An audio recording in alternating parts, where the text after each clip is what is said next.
Takole brezkompromisno so zamaskirani policisti pred slabimi 6 leti aretirali Vladimirja Voduška, nekoč veliko novinarsko ime, v trenutku, ko je prejemal denar.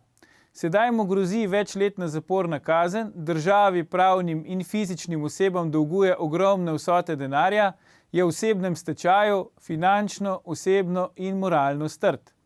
Sodeč po lažnivih člankih v naši oddaji in Bojanu Požarju, ki jih Vodušek redno objavlja na svojem obskurnem portalu Top News, sam sebi koplje še večjo jamo. Vlado, drži se. To je bila postapokaliptična 101. oddaja VV Faktor. Spremljajte nas tudi jutri, ko vam bomo razkrili srhljive podrobnosti sprege med tajkuni, banksterji in množičnimi mediji. Predvsem pa ne pozabite, ni vseeno, kdo kaj reče.